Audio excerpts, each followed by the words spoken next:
মধ্যপ্রাচ্য জুড়ে এখন ভয়াবহ আতঙ্ক বিরাজ করছে। ইরান যুক্তরাষ্ট্রের উত্তেজনা এখন স্মরণকালের সর্বোচ্চ পর্যায়ে। ইরানে যখন মার্কিন হামলার সংখ্যা বাড়ছে, তখনই তেহরানের চোখ পড়েছে পুরো অঞ্চলে ছড়িয়ে থাকা যুক্তরাষ্ট্রের ঘাঁটিগুলোর দিকে। বিশ্লেষকরা বলছেন, সম্ভাব্য কোনো সংঘাত শুরু হলে এই ঘাঁটিগুলোই হবে অপারেশন পরিচালনার কেন্দ্র। আবার একই সঙ্গে এগুলোই পরিণত হতে পারে প্রতিপক্ষের প্রথম লক্ষ্যবস্তুতে। আন্তর্জাতিক সম্পর্ক বিষয়ক গবেষণা প্রতিষ্ঠান কাউন্সিল অন ফরেন রিলেশনসের তথ্য অনুযায়ী মধ্যপ্রাচ্য জুড়ে যুক্তরাষ্ট্রের অন্তত 19টি সামরিক স্থাপনা রয়েছে, যার একটি বড় অংশ স্থায়ী বা দীর্ঘস্থায়ী ব্যবহারের জন্য গড়ে তোলা। হাজার হাজার মার্কিন সেনা, যুদ্ধবিমান, ক্ষেপণাস্ত্র প্রতিরক্ষা ব্যবস্থা এবং নৌবহর সব মিলিয়ে এই উপস্থিতি এক বিশাল সামরিক বলয়ে রূপ নিয়েছে, যা একদিকে শক্তির প্রদর্শন, অন্যদিকে আঞ্চলিক উত্তেজনার কেন্দ্রবিন্দু। এই বলয়ের কেন্দ্রস্থল হিসেবে ধরা হয় কাতারের মরুভূমিতে অবস্থিত আল উদেইদ এয়ারবেসকে, যেখানে প্রায় 10,000 মার্কিন সেনা মোতায়েন রয়েছে। এটি শুধু একটি বিমান ঘাঁটি নয়, বরং পুরো অঞ্চলে মার্কিন সামরিক অভিযানের কমান্ড ও কন্ট্রোল হাব। এখান থেকে যুদ্ধবিমান পরিচালনা, গোয়েন্দা নজরদারি, আকাশে জ্বালানি সরবরাহ এবং আঞ্চলিক অপারেশনের সমন্বয় করা হয়।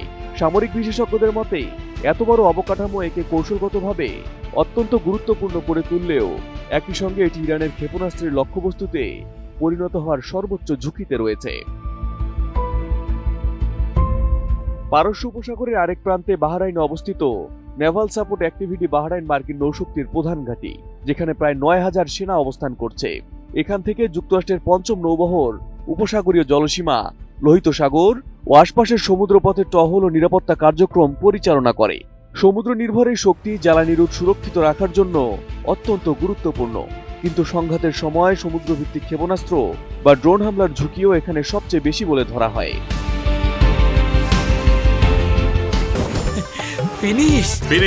আপনার ঘরবাড়ি ও আঙ্গিনার সকল কীটপতঙ্গ ধ্বংস করে। স্থলবাহিনীর দিক থেকে কুয়েত গুরুত্বপূর্ণ লজিস্টিক ঘাঁটিতে পরিণত হয়েছে, বিশেষ করে ক্যাম্প আরিফজান, যা মার্কিন আর্মির ফরওয়ার্ড সদর দপ্তর হিসেবে ব্যবহৃত হয়। কুয়েত জুড়ে প্রায় 13,000-এর বেশি মার্কিন সেনা রয়েছে, যারা মূলত ইরাক ও সিরিয়াগামী সামরিক ইউনিটগুলোর জন্য সমন্বয়, সরঞ্জাম সরবরাহ এবং মোতায়েন প্রস্তুতির কাজ করে। অর্থাৎ যুদ্ধ শুরু হলে এই ঘাঁটিগুলো হবে সামরিক সরবরাহ শৃঙ্খলের প্রাণকেন্দ্র, আর তাই এগুলো সম্ভাব্য আঘাতের ঝুঁকির মধ্যে। সংযুক্ত আরব আমিরাতে অবস্থিত আল ধাফরা এয়ারবেজ আরেকটি গুরুত্বপূর্ণ বিমান ঘাঁটি, যেখানে উন্নত মানের নজরদারি বিমান, ড্রোন অপারেশন এবং স্টেলথ ফাইটার মোতায়েনের সক্ষমতা রয়েছে। প্রায় 3,500 মার্কিন সেনা এখানে অবস্থান করছে। একইভাবে সৌদি আরবে প্রিন্স সুলতান এয়ারবেজ আকাশ প্রতিরক্ষা ও ক্ষেপণাস্ত্র প্রতিরোধ ব্যবস্থার একটি বড় কেন্দ্র, যেখানে প্যাট্রিয়ট ব্যাটারি সহ বিভিন্ন প্রতিরক্ষা সরঞ্জাম মোতায়েন রয়েছে। যুদ্ধক্ষেত্রের আরো কাছাকাছি অবস্থান করছে ইরাকের আল আসাদ এয়ারবেজ, যেখানে মার্কিন বাহিনী সরাসরি আঞ্চলিক নিরাপত্তা ও প্রশিক্ষণ কার্যক্রমে জড়িত। এই ঘাঁটি অতীতেও ক্ষেপণাস্ত্র হামলার লক্ষ্য হয়েছিল, যা প্রমাণ করে সংঘাতের সময় এসব স্থাপনা কতটা ঝুঁকির মুখে পড়ে।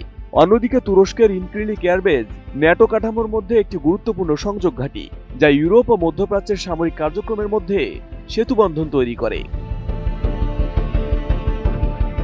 সব মিলিয়ে বর্তমানে মধ্যপ্রাচ্যে প্রায় 40,000 মার্কিন সেনা মোতায়েন রয়েছে বলে প্রতিরক্ষা সূত্রগুলো বলছে।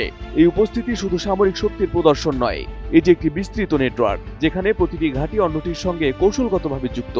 কিন্তু আধুনিক যুদ্ধ প্রযুক্তির বাস্তবতায় 1000 কিলোমিটার দূরত্ব আর নিরাপত্তার নিশ্চয়তা নয়, কারণ ইরানের কাছে আছে কাশেমবাচির খোররামশাহ 4-এর মতো মাঝারি ও দীর্ঘপাল্লার শক্তিশালী সব ক্ষেপণাস্ত্র, যার এক একটি নিশানায় রয়েছে যুক্তরাষ্ট্রের এক একটি ঘাঁটি। বিশ্লেষকরা বলছেন, ইরানে ন্যূনতম আঁচ লাগলেও এসব ক্ষেপণাস্ত্রের আগুনে পুড়ে ছাই হয়ে যেতে পারে এক একটি মার্কিন ঘাঁটি।